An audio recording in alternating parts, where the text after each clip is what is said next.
This week on Cosmic Sponge, we head east to Russia, and in the spirit of cultural exchange, we will be using our foreign translator, Comrade Vladimir Vutin, to assist by translating our intro into the tongue of Mother Russia. You ready, Plaid?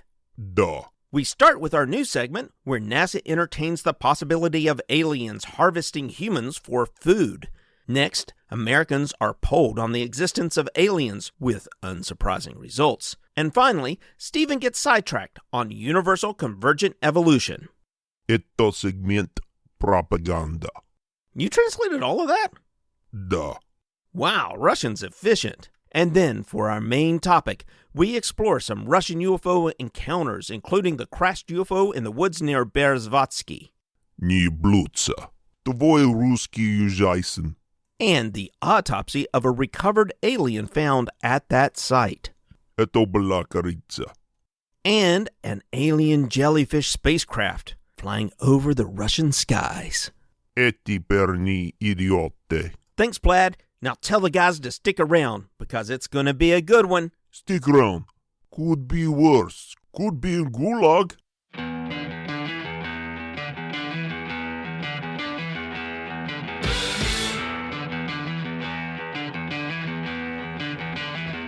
Welcome to Cosmic Sponge, where we talk about UFOs and other weird wonders in the world. I'm Jimmy Coe. And this is Stephen Hawk. Thanks for joining us tonight. And tonight I'm going to let Steve lead off with whatever we need to talk about. Because that's the kind of episode tonight's going to be. All about fun tonight. And maybe a little bit of information and a whole lot of misinformation. Igor, can you tell us what we're going to be talking about on the episode tonight? Ivan or Vlad? Vlad. Tonight we talk about UFO. We talk about the UFO in the Russia. Vladivostok. I just like saying Vladivostok. I like the other one, the one that starts with a P. The one that starts with a P has one vowel and like 37 consonants. The Petro Zavaska. There you go. Nice. Well, I did take Russian in college for a couple semesters. Yeah, listeners, you need to know Jimmy did take 2 years of Russian. So Jimmy, say something in Russian. No по-русски язык. What's that mean? I don't speak Russian. What if I need to find a bathroom in Russian? No по-русски язык. So, Jimmy, what's been going on in the news, my man? So, one of our listeners, George, sent me something that I thought was pretty fascinating. You sure it wasn't interesting? It was very interesting. It was so interesting, I was fascinated. He sent me this thing where NASA is being a little bit more serious about some aspects of the UFO or alien stuff. And it's a really interesting article that talks about the possibilities of whether or not an alien, an alien creature coming here, and whether or not they could eat us or food for that matter. Probably not. Now, before you say anything else, this is my guess. Is that, well, I don't know, maybe you could break down the molecular structure of things. But I know, for instance, diseases, I don't think would be able to, because all the diseases, viruses and bacteria and all those things have evolved right along with all the creatures that have evolved on this planet. So they are evolved to specifically do certain things to perpetuate their species, right? Yeah, yes. In a parasitic way. So I don't know if they could eat us or not. I don't know if they can metabolize us unless they evolved right along beside us. Yeah, so that's... What does NASA think? NASA thinks, or Will Lockett, I don't know who he is, they don't really say, but Will Lockett says... NASA expert Will Lockett. He deals exclusively with aliens. Mr. Lockett says... You would call that a xenobiologist. How about that? Or an alien biologist. Doesn't sound as no, it doesn't. No, xenobiologist Will Lockett says that all life forms work at least the way that, based on what we know, and we only know what's on this planet because we haven't found life anywhere else. It involves something called chirality, chirality. In case you want to look that up.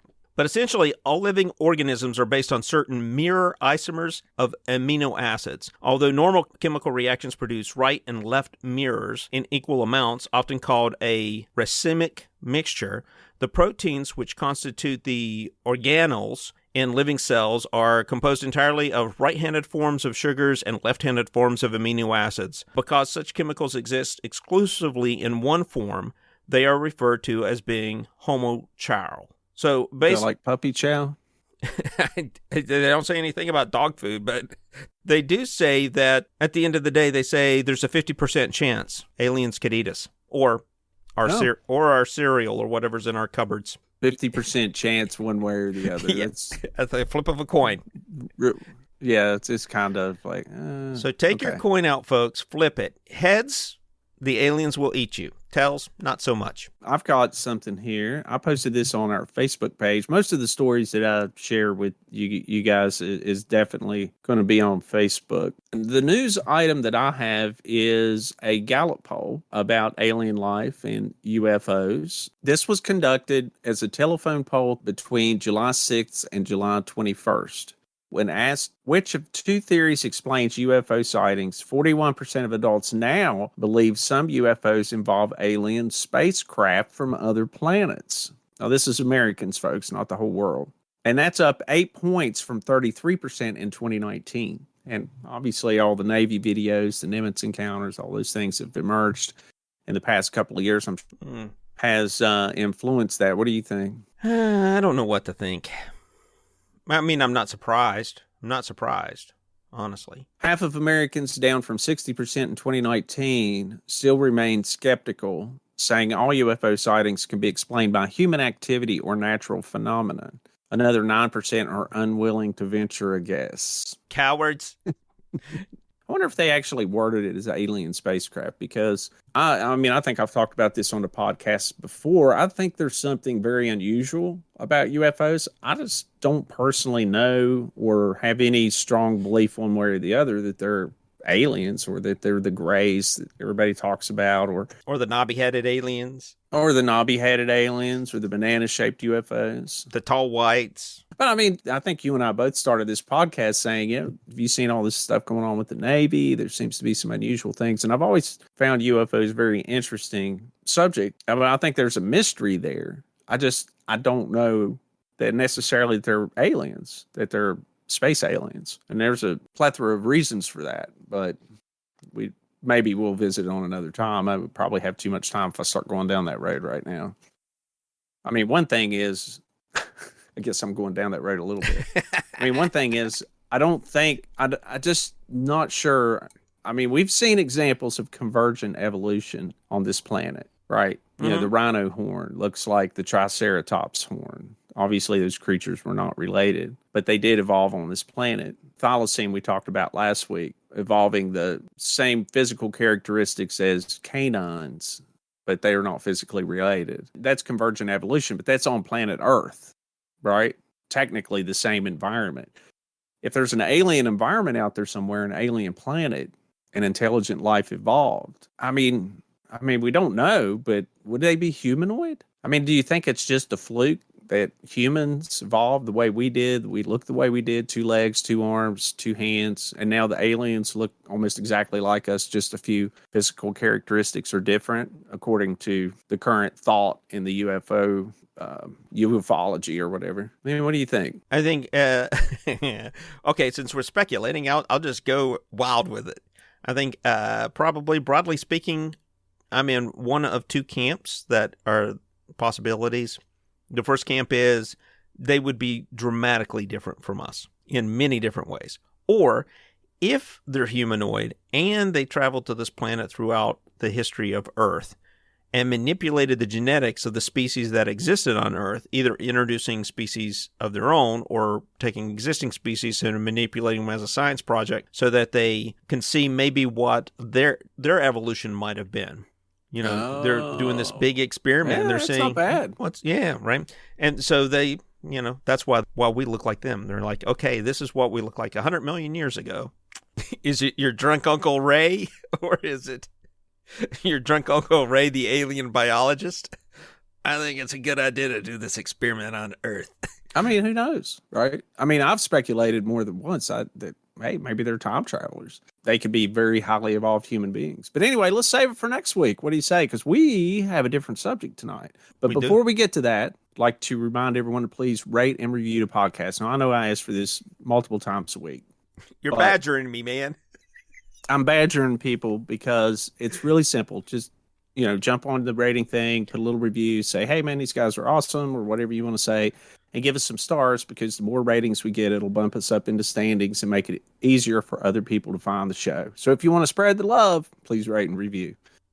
Yeah, we would really, really appreciate it. Also, be sure to check out our Facebook page. Mm-hmm. We post usually one or two news, UFO, cryptid, or paranormal type story every week. Yeah. Also, check out our Instagram. Jimmy works very hard on that. That's usually very funny, week. And it's usually I haven't done anything. It's usually making fun of me, but that's okay. If you want to reach out to the show with anything, especially if you have a story you'd like to share, be sure to reach us at firstcontact@cosmicsponge.com. And while we're on that, check out cosmicsponge.com, because our new web store should be up by then. Right, Jimmy? Fingers crossed.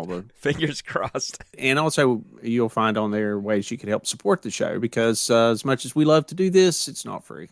And it would be cool if some people could help us out and support the show a little bit. So that's it. Let's move on to tonight's show. So what we're going to be doing is Russian UFOs. The aliens not only go to America, they also go to Russia and the former Soviet Union. That was an awful Russian accent. That was terrible. That was bad. I'm sorry, all you Russian people and descendants and things, or people that just hate hearing bad accents. Jimmy, I think you've done some legwork on this. I've done no legwork. My name is Vladimir Putin. I do not like your Russian accent. What we should have done was pretended there was a guest on the show from Russia. Yes. You could have done all the accents. Well, badly, but sure. Yeah, sure. All right, so one thing we do want to look at, seriously, there was a documentary or a brief show called The Secret KGB Files. It came out on TNT in 1998. It was hosted by Roger Moore, the former 007 James Bond. I guess pretty much the James Bond from the 70s, maybe done a couple of movies in the early 80s.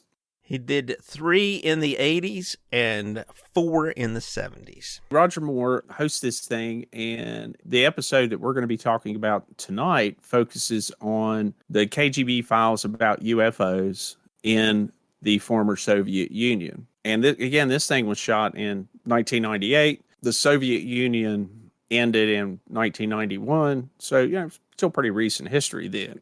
And that was all kinds of cool film footage and things, us Americans had never seen, or people in the West had never seen. There is one thing we want to focus on in this documentary, and they go through and talk about, literally there's scenes where they're trying to buy the movie, and, they're contacting ex-KGB people, and it's all this cloak and dagger looking kind of stuff, and secret cameras where they're acquiring the films and files and all this kind of stuff about UFOs.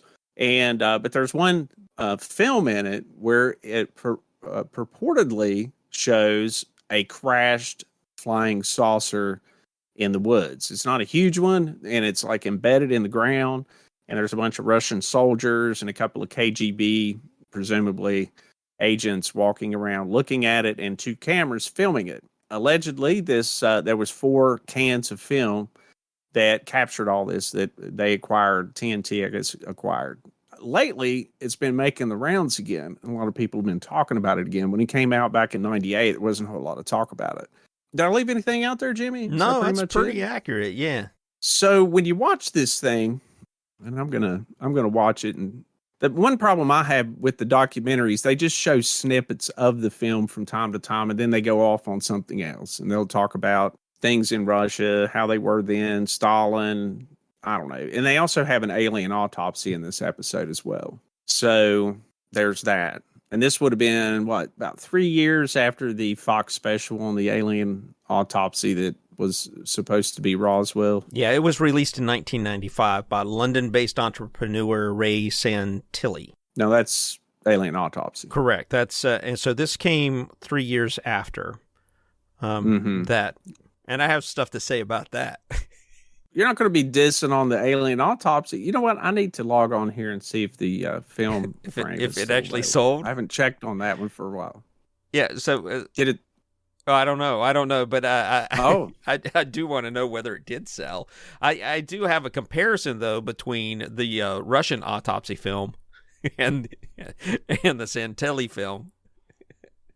You know what it looks like to me? Have you watched the autopsy part of this, the footage? I have. Yeah. So let me ask you.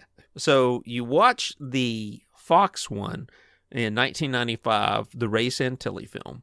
That's the original alien autopsy film. And then it looks like Russians wanted to do one too.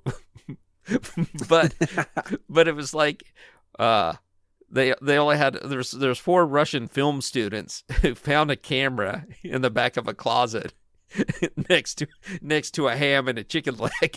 And then they just put it all on a table and put some lab coats on and go to town.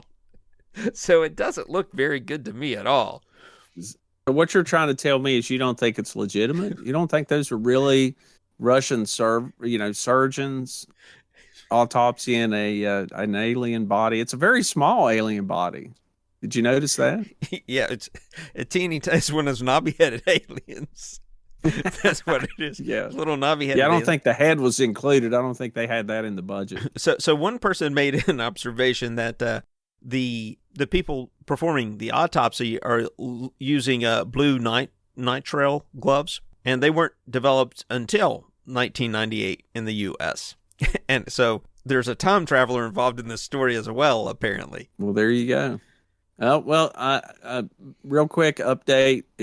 When I went to the auction, it just says this item has temporarily been blocked from public access. So I don't know what that means. Maybe. I haven't seen a news story about it selling though, so the auction listing may have just went away. Yeah, maybe. I think I checked on it about 6 weeks ago or something like that. It's going to pop up again instead of $1 million. There were no bids either. I'm going to buy it. The reserve was $1 million. When it goes down to $10, I'll buy it. Yeah, that'd be kind of cool. Yeah. Piece of hoax history. I've got it paused, and the Russian subtitle says, "This organ is unknown to me. It has no analogy in the rib cage of a human body." Yeah, this thing looks to be the size that they're autopsying, about the size of a good broiler chicken. You know, yeah. It's a very small alien. The head's not included. I think there's one arm or leg or something. I guess it was inside that craft that crashed. Petra, we have chicken from crashed UFO. Do you want to eat it or should we autopsy it? Tastes like chicken. These aliens, they taste like chicken. What's your thoughts on the... Meanwhile, local farmer Vlad says, I had 8 chickens. No, I have 7. Thing crashed in forest. Only have 7 chicken now. You know what this guy also says about the autopsy? He said, I think it should be mentioned that the hands of the doctor in quotes, are clumsy and show no sign of surgical skills. Also, the scalpel seems quite dull. Yeah, it's just one of the first telltale things I noticed about it was whoever's filming it sets up an establishing shot. The first shot is not of the alien body or before they start working on it or any of that kind of stuff. It's like the very first shot is the 4 alleged technicians or surgeons or what have you all standing around it working on it, and you can barely see that there's anything there at all. So it's an establishing shot. It's more of a thing you would see in fiction, right? And then of course they zoom in on the little tiny alien there. Yeah, it's almost like film students are like, well, we made this really crappy student film. What are we going to do with it? Hey, they're looking for some alien footage instead of like our film Chicken Autopsy. Let's change it to Alien Autopsy. Does anyone know anything other than this thing emerged out of TNT? Do we know anything else truly about this film other than what they allege that they purchased this under the table in Russia? No, but the TV show. So did you look at the supposed saucer? Did you take a really close look at it? Yeah, we're going to talk about that next. Okay. Yeah. No, to answer your question, I didn't see anywhere where people definitively said where this thing what its provenance was. But a lot of people, even people in the UFO community, are basically saying it's a hoax. Obviously, it's a hoax. So there are some true believers out there. Obviously, you're always going to have some of those. But most people looked at this and said, "Yeah, I don't believe it." I mean, most it looks an awful lot like the chicken autopsy film. Same actors and everything. I don't care what there will always be a believer. Anything that comes out, there will always be the true believers that just they want to believe. So they're gonna say, I don't know, man. Did you see the way that that didn't look human? His hands were shaking just because he was scared. Yeah, let's move on to the actual. He did the autopsy with a fork, a spoon, and a knife.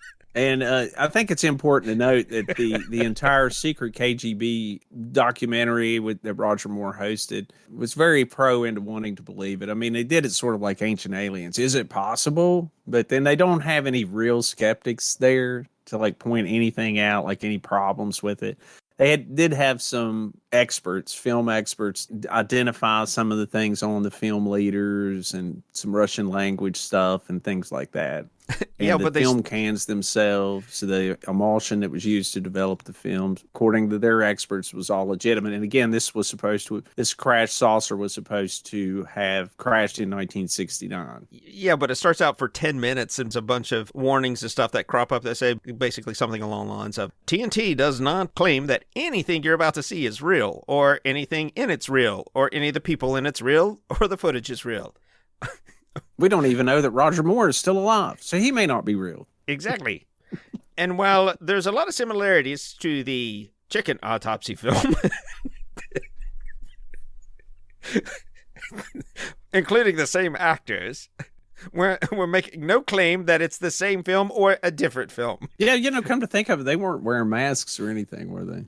Yeah. No, apparently that is something that was common, I guess, in the 60s. Russians didn't have masks to wear during autopsies, apparently. Apparently. So, Lau, let's move on to the film footage of the crashed saucer. Jimmy, can you describe a little bit of the opening scenes for this film? They have two cameras set up. One off to the left side of this supposed craft crashed in the forest, and it's on a tripod. They have a second handheld camera in the back of this transport truck, military-style transport truck. There's a handheld camera there, guy in the back of it, and he's filming as they're pulling up, filming the soldiers in the back of the truck, and you can tell that there's maybe two sets of track that belong to two Jeeps that are setting off to the left-hand side as it's pulling up. There are no other tracks, so presumably this is the first time this truck has come through, and there's not a lot of footprints in the ground other than those probably attributed to the handful of folks that are already there. And then these guys unload and take positions up in front of this half-covered disc-shaped object. Now, if you look at it pretty closely, you can see, if you've ever looked at old bunkers or something like that, and you see the metal in old bunkers, so it's part concrete, and some of them have metal on them, or better yet, because this is what I think it is, if you look at silo covers, you have those little bumps like you see in little square panels, and then you have those little bumps in the metallic panels that are in sections and places. You can see that clearly on the surface of it, and you can see it's layered, and you can see the side of it, and you can see how thick it is, and it's about the thickness of one of those covers that goes over nuclear silos. Huh. That's what you think it is. That's what I think it is. I think it's one of those silo covers. Now, how it got there, why it's there, and why they're interested in it, I don't know. Well, yeah, when you see the film, the implication is that it is a flying saucer that is about, I would say, 20 to 25 feet in diameter. Not really big. And it appears to be buried into the earth, probably at about a 80-degree angle. I guess the idea is that it crashed there, and then the soldiers were dispatched to go check it out. When the film begins, you mostly see it all begins about a truck pulling in full of Russian soldiers. They're all carrying their AK-47 assault rifles, the standard military issue. They all have the same uniforms. It's wintertime. It's in the snow. They have insignias on their coats. That all looks pretty good. There's two men there that are dressed in civilian clothes, presumably are KGB or scientists or something. One of them appears to be taking notes on a notepad. Yeah, he's sitting there. He's the farmer. He's like, I had 8 chickens. Now I have 7 chickens. Who is going to take care of my 1 chicken? I think he's pinned under the backside over there. In this film, it's almost set up like, here's the thing. When I watch the film, it's quite obvious that the people filming it are much more interested in the people that are in the film than they are the actual UFO. They were barely film it. Now, that's probably a choice because, hey, we don't want to look too closely at it. They never walk behind it. I mean, you would think that if someone was there to document a crashed UFO, you would get out and your camera would stay on it and you would walk all the way around it and, maybe show some close-ups of how it's in. You know why I think they're paying more attention to the Russian soldiers walking around there? They're probably sitting there going, one of these Russian soldiers disguised alien. We watch to see how he blinks. Yeah, if he blinks off the sides of his eyes, he's alien. Petra, keep camera on eye. Sir, yes, sir. How would a Russian say that? Sir, yes, sir. No. You're the linguistics expert. Obviously not. I had to drop that major so that I could eat. Anyway, once again, it appears that the filmmaker is much more interested in the people than they are of the craft itself. They spend quite a bit of time focusing on the soldiers milling about. I'm not sure they move something there. I mean, when the film starts, the guy's not pointing towards the UFO. The truck's in motion, moving toward the craft or the crash site. But when he starts filming, he's filming all the soldiers in the back of the truck. And to me, it's an obvious setup. It's obviously saying, hey, look at all these soldiers. What are these soldiers doing? It's an establishing shot. If they were really like, hey, we got to film this UFO that just crashed. That's why I'm here. I'm a cameraman. I'm going to document this UFO. I would just be focused on the UFO, but they're not. They're really focused more on what the people are doing. And then, the guy's filming the KGB guy who's obviously directing him to say, hey, do this and do that. But the cameraman really doesn't comply. He still kind of focuses on just filming the people more so than this alleged UFO. I was just sitting here thinking it's far more likely that Sergeant comes in and he says, soldiers, today we had a silo cover fall off the back of our truck. We need you to get in the truck now, go back up here into the forest and get this silo lid off this chicken that it's fell on top of. That they had later autopsied right before they cook it. Yeah. It's a blue chicken, too. So. Yeah, chicken farmer Alexei is missing that chicken, and we found that he's underneath a silo that fell out of the back of the truck. We got to go get that. And that's another thing. I mean, this saucer's supposed to be just crashed, I guess, right? So the story goes, but it's in the woods. I mean, how did it get there? I mean, there's trees. There's like no trench or debris or anything, like any kind of sign that, I mean, unless it'd been crashed there for a few decades and somebody discovered it. I mean, there's trees going around it and stuff. So I don't know how it could have crashed. And then where it's in the ground, the ground doesn't look disturbed or anything. It's not humped up around it.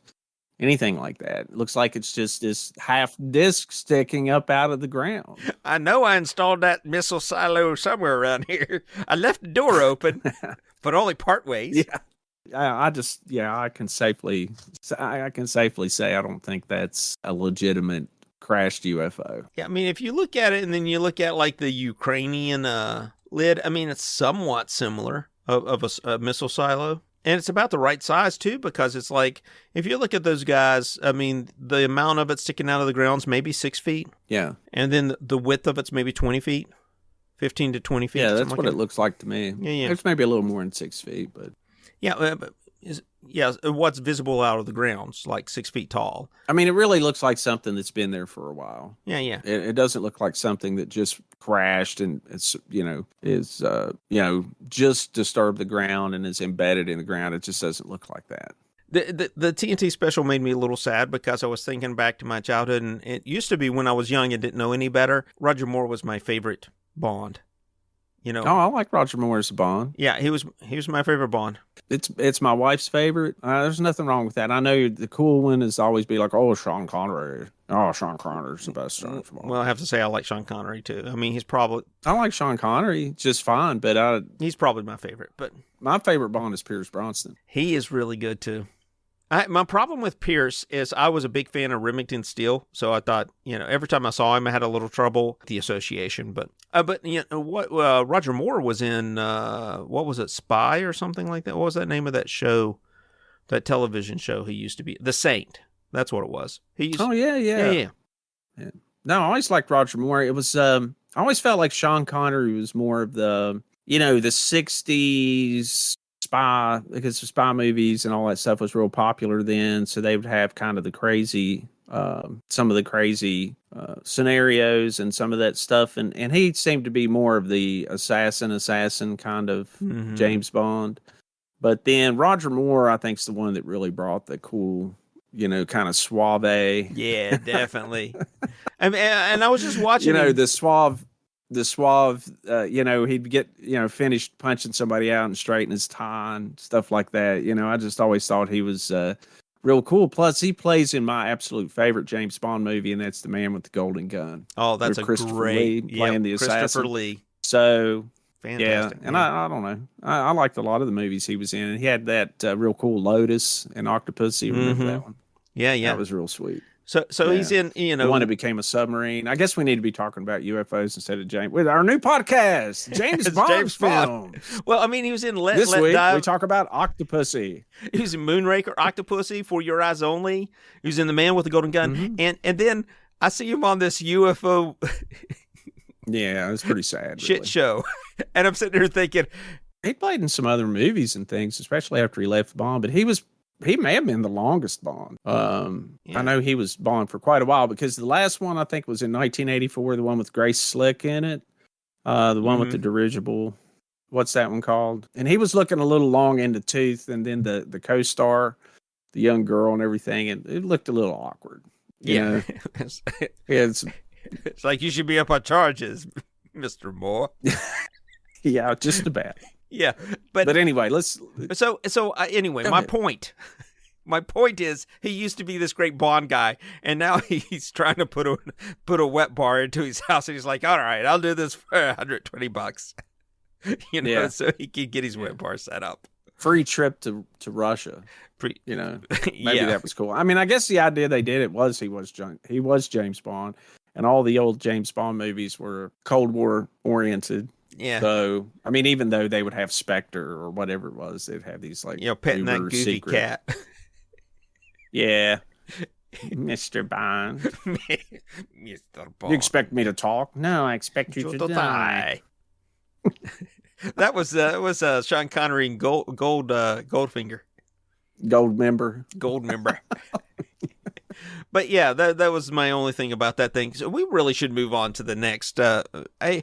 Bottom line is for you, the Russian autopsy film, hoax or not hoax, fake, real or fake? Where do you land? Yeah, hit us up on Facebook. Send us some emails. See what you think. I mean, if you guys know something we don't, myself looking at it, I think it looks quite fake. I wasn't convinced by anything in this documentary, but it was a lot of fun to watch. It is available on YouTube. Just type in Secret Kgb Files and you will find it. And it was available on Amazon, because that's actually where I watched it the first time, maybe a few months ago. If you want to rent it, it's on Amazon I think you can rent it for like $1. It just goes through, but it's like one of your typical UFO shows. It goes through this whole big spiel of being ultra UFO friendly, and I mean, that's cool. If that's your thing, go for it. But it was fun to watch. But they don't really bring in any real skeptic. Yeah, if you brought Rachel Ray in there, she would fit right in. It looked like they were making chicken soup. All right, let's talk about the next incident. What is something that's happened in Russia that a lot of people think was a UFO event, but most definitely, almost unequivocally, was not? Do you know what I'm talking about? Would you be talking about the Petro Zavaska? No. I'm talking about the Tunguska event of 1908. Yeah. The Tunguska event was a massive 12 megaton explosion that occurred near the Tunguska River in Siberia. Now, this was very much a wilderness in its time, and it was on the morning of June 30th, 1908. The explosion was over the sparsely populated eastern Siberia, and it flattened an estimated 80 million trees over an area of 2,150 square kilometers, or for us Americans, 830 square miles. That is massive, man. That is a huge area. Now, imagine if that would have happened over New York City. What if that would have happened over London or Moscow? The explosion is generally attributed to an airburst of a stony meteoroid they believe was about 160 to 200 feet wide. The meteoroid approached from the east-southeast and likely with a relative speed of about 27 kilometers per second. It is classified as an impact event, but there has been no impact crater ever found. So what science believes, it was an airburst. It was a meteor that flew into our atmosphere, and once it had so much pressure from the atmosphere pushing on the front of the asteroid as it was coming in, instead of actually impacting with the Earth, it exploded and shattered the asteroid. But still, the explosive power devastated the forest around it. One of the interesting aspects of it, and where I guess a lot of ufologists, I guess, or people that believe that it was something else, like an atomic bomb or a fusion reactor on a flying saucer or something like that exploded, is that because of that airburst, all the trees are flattened out in a circular pattern around a central area, like a central hub. But in the very center, the trees are still standing. So, everyone's like, wow, what caused that? Well, one thing that it is a parallel to what happens when you do an airburst of an atomic weapon.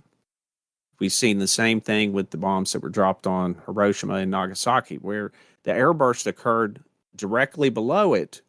The explosive force pushed straight down and didn't push anything over.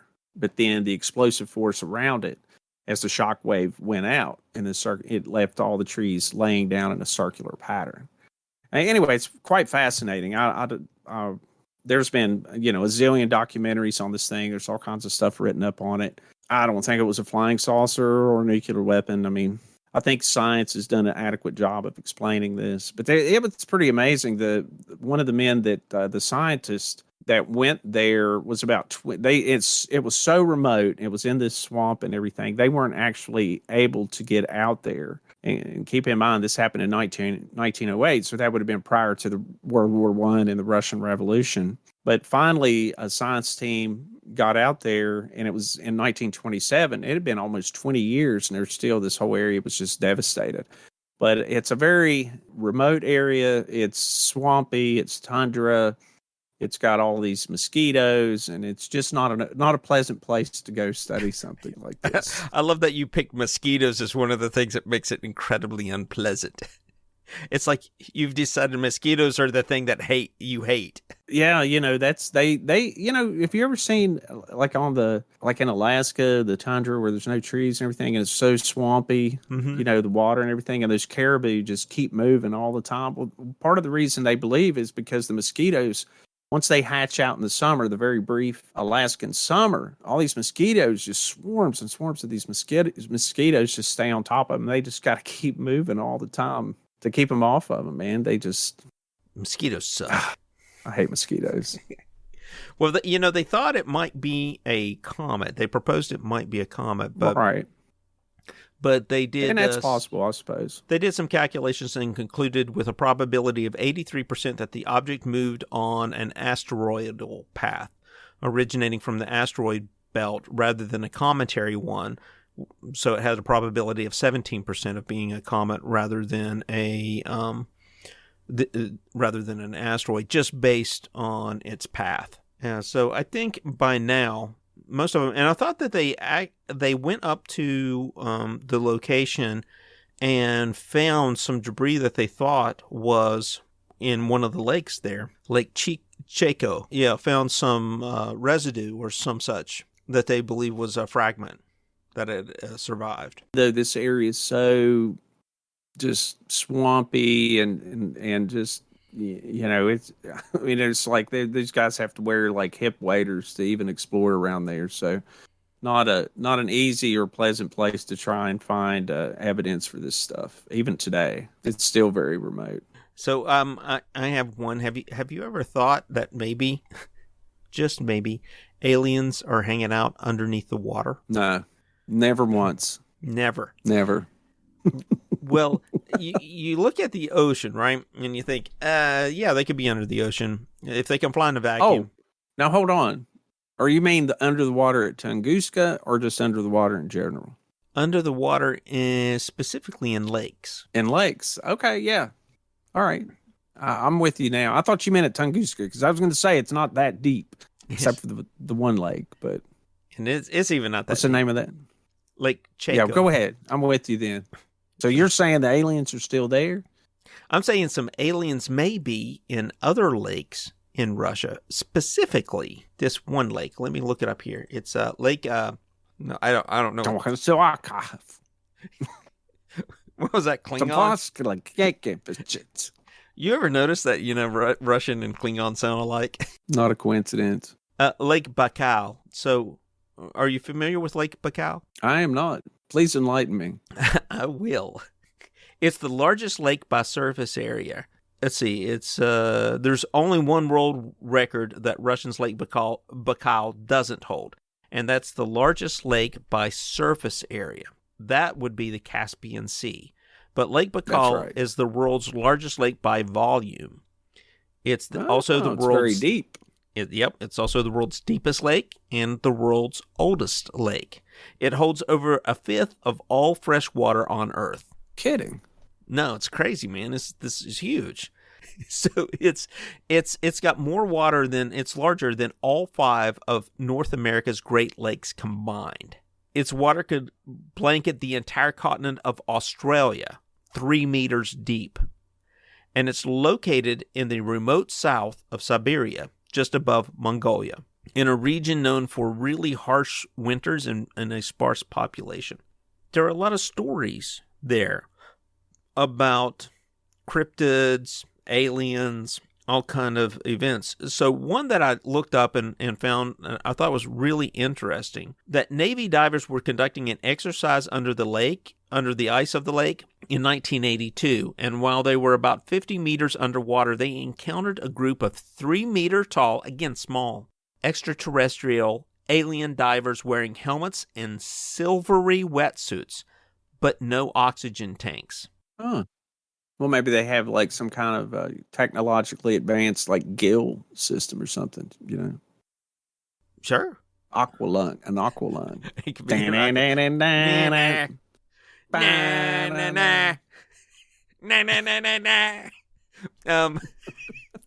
yeah, so these aqua lungs were hanging around these Russian divers, and the divers were ordered to capture one with a net, Russians. And they tried, but somehow the aliens caused some great upsurge that expelled the Soviet divers back up to the surface and out of the lake. Only 4 could fit into the compression chamber that was on hand, having been designed to really only accommodate 2, leaving the other 3 to die from the bends. The surviving 4 are said to have always refused to discuss the incident, but the story's been given in really good detail, and it's not clear who actually told this story. Where it came from. How did it emerge? As far as a book or something it was first seen in? Well, they claim it came from the 2009 release of declassified Soviet documents disclosing various UFO reports. But when you start digging into it, it shows up in a number of times in Russian language UFO books of Professor Vladimir Atshadsky. He used to be a mathematics professor and an advocate for alien visitation. So interesting. Yeah. Fascinating. Absolutely fascinating. So the takeaway from the story It's really a cool story, though. is there's no reliable provenance, no origin story really, certainly no corroboration, and was absolutely not part of any official government disclosure. Yeah. So I think I might try and find a book on UFO stuff from Russia. I don't know that I've ever really read one that included much from the former Soviet Union or anything. It would just be neat to know what their stories are, like our Roswell or Travis Walton, Pascagoula. We have our big ones. Just curious what they are in Russia. There is some talk about a dragon being up there, or other animals in the large sturgeon-like dragon-esque kind of creature being in that lake. But this is interesting. There is a deep underwater neutrino telescope. It's one of the world's 3 largest that's there. It is a gigaton volume detector, occupies 1 cubic kilometer of water at the south end of the lake, and it's positioned on strings floating upwards from anchors on the lake's floor throughout that cubic kilometer. And it's trying to detect relic dark matter, high energy muons, and neutrinos. And so far, they've picked up nothing in the way of some kind of megafauna or cryptid of some sort. All right, I have the Petro Zavaska phenomenon. This was a series of celestial events that occurred on September 20th, 1977. The sightings were reported over a vast territory from Copenhagen and Helsinki in the west to Vladivostok in the east, named for the city of Petrovsk in Russia, Soviet Union, where the glowing object was widely reported that showered the city with numerous rays. Government officials from northern European countries sent letters to the president of the Academy of Sciences of the USSR expressing concern about whether the observed phenomenon was caused by Soviet weapons testing and whether it constituted a threat to the region's environment. Since 1977, the phenomena has been attributed to the launch of the Soviet satellite Cosmos 955. In the same year, a preliminary report of the Academy of Sciences of the USSR was made containing a large body of visual observations, radio location reports, physical measurements, and accompanying meteorological data. It concluded that based on the available data, it is unfeasible to satisfactorily understand the observed phenomenon. The phenomenon continued the Soviet research program for anomalous astrophysical phenomenon. So the sightings occurred between 1 a.m. and 1:20 when at least 48 unidentified objects reportedly appeared in the atmosphere. Several sightings occurred before at 1 a.m. local time, at 2:30 and 3 a.m. over different cities in Lithuania and other parts of the eastern parts of Russia. From approximately 3 to 3:25 a.m., an unidentified luminous object was observed by the supervising personnel of the Leningrad Maritime Trade Port. At 3:30, a flying object surrounded by a luminous coat was reportedly seen by the crew of the Soviet fishing vessel Primorsk, which departing the Primorsk harbor. The object appeared to move noiselessly from east, where it abruptly changed direction to north. In Helsinki, Finland, the sightings of the glowing ball were reported by newspapers. On September 20th and the next day, the ball was observed by many residents, including taxi drivers, police functionaries, and the Helsinki airport personnel. An unidentified object that was observed near Turku by 2 men at the distance of 300 meters. They spotted a spinning object similar to a lifebuoy, 10 meters in diameter. This claim was contested by somebody else, observatory, arguing the entire phenomena was caused by the Cosmos 955 launch. There was also a report of a sighting of a glowing object in Denmark over Copenhagen by pilots of a Finnish airline aircraft flying from Rome. Glowing objects were also observed in various places in the Soviet Union, mostly in the northwest. The appearance of an unidentified object over Helsinki caused heavy radio traffic on Soviet territory. The European part of the Soviet Union, bright luminous bodies surrounded The extended shells by emitting light rays or jets of quaint shapes were reported. The shells reportedly transformed and diffused within 10 to 15 minutes, while a more long-lived stable glow was observed, mostly in the northeastern part of the sky. Eyewitnesses include paramedics, on-duty military functionalities, seamen, longshoremen, local airport staff, amateur astronomers. It was also reported in St. Petersburg, then Leningrad. Most people said no, it was not Venus.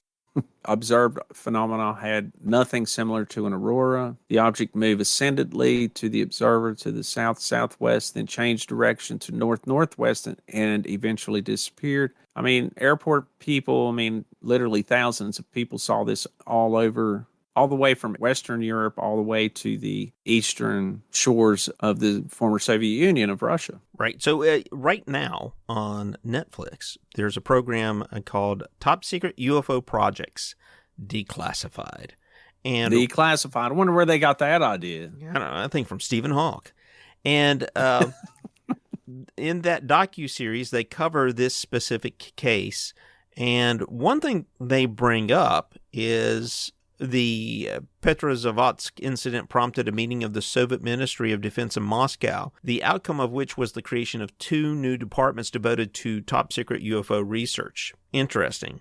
The thing I found really interesting about this was based on what we reported from that cruise ship captain observing what she thought looked like a jellyfish-like UFO that flew over her cruise ship. I found it interesting that they say that they couldn't explain the presence of a jellyfish-like object. So the witnesses claimed it looked like a jellyfish over Petrozavodsk. It was the only Soviet technology that they had mistaken. Why create a special program to study UFOs? One man asked. The picture shows what you would think is sort of a half spear and then like rays or things shooting down. It's kind of a re-representation of the object, kind of jellyfish-like the rays or the whatever, kind of shooting below the object. Yeah. So there's that one. Yeah. What you got another one? No, that was my next one. So you covered it very well. Oh, I ruined it. And pretty thorough. No, I like that you covered it much better than I was ready to. I was just going to say, hey, they saw a UFO. It looked like a jellyfish. I know what I wish I would have seen I watched a couple episodes of that new special on Netflix. I guess I didn't see that episode. Yeah, it's pretty good. I wish I would have seen it before this, or I most definitely would have brought some of that out as well. I think you covered a lot of the material that they covered, and just a little bit maybe that they did, you didn't.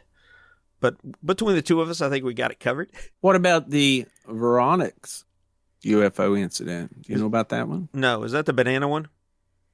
No. I like the knobby-headed aliens in the banana one. Well, we may cover that one again.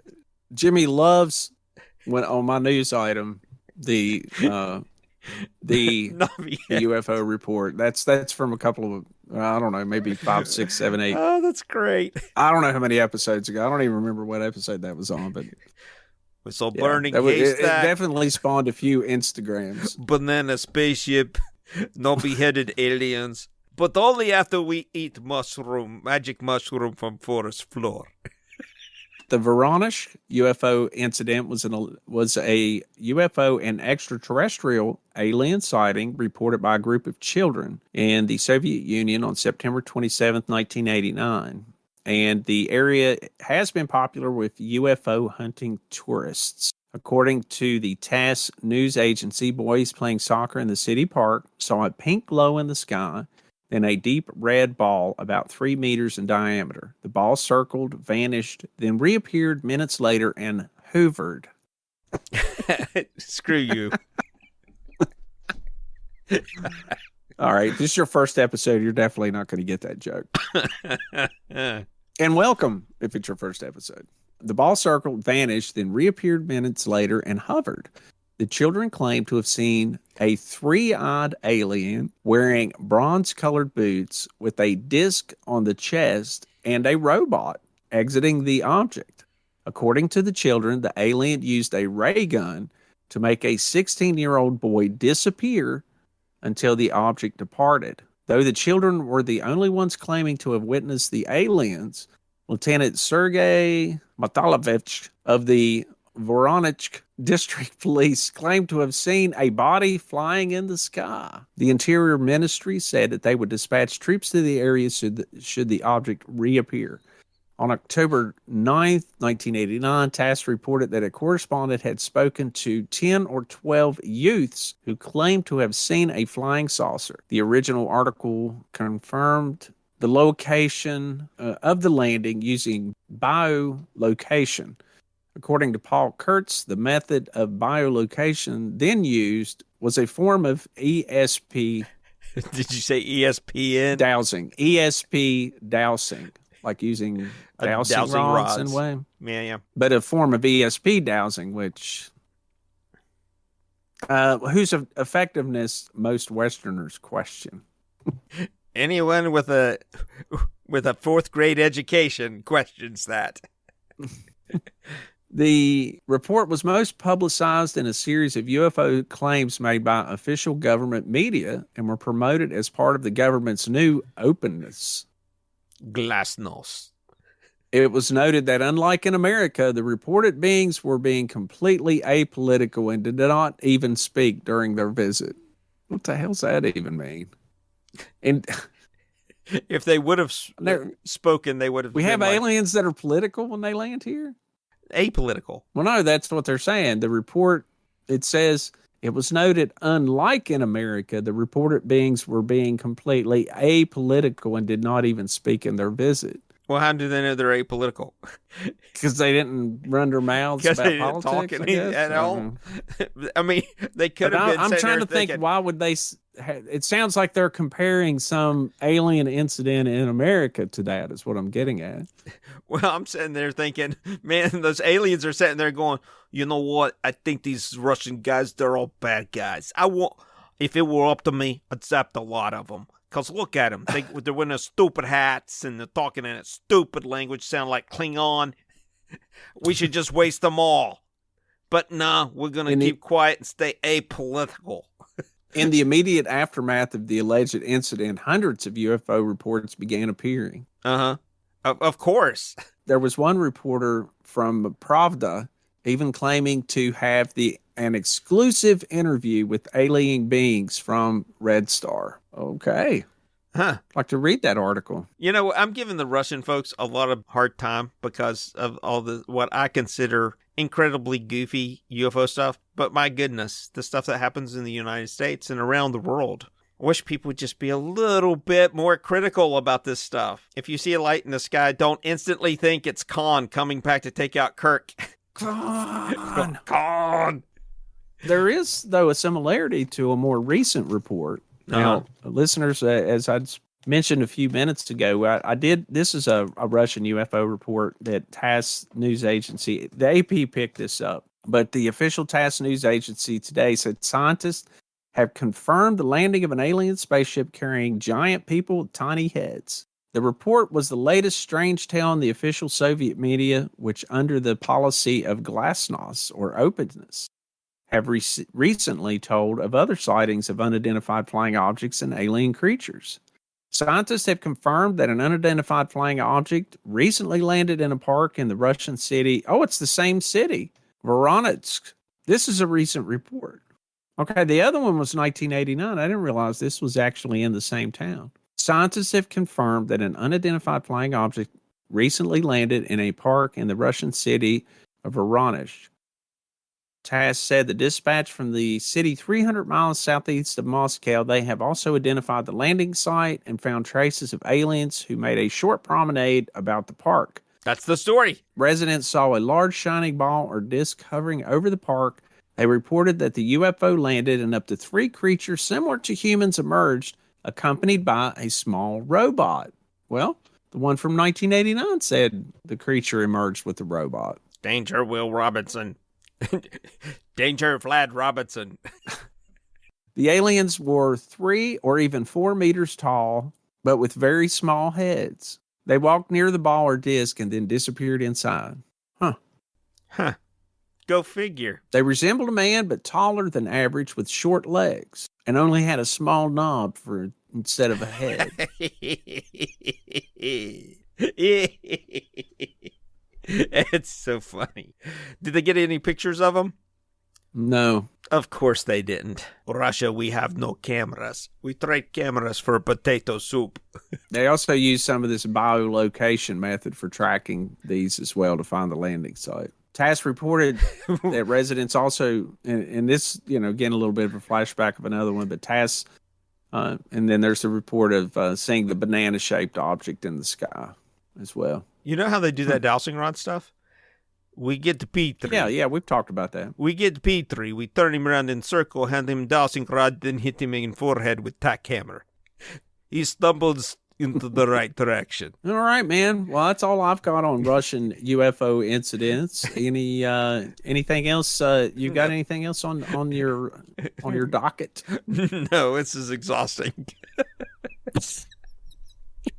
I know, man. It's trying to pronounce the names are like freaking killing me. It's like I want to stop. I only had 3, and I feel like I've been on here for like hours trying to say these names. I'll admit it. I skipped a lot. Sometimes I would just say the military guy or the military said that. It's like, or the science expert said this. It actually had their names, but there was like 12 syllables there, and I'm not even going to try and pronounce it. Okay, I'm sorry. I suck at Russian, as I do most languages. I guess we're going to go ahead and wrap this one up for this week. Appreciate everyone joining us. Please remember to rate and review wherever you listen to podcasts. It helps other people find the show. If you'd like to reach out to the show, first contact at cosmicsponge.com. And speaking of which, please go to cosmicsponge.com.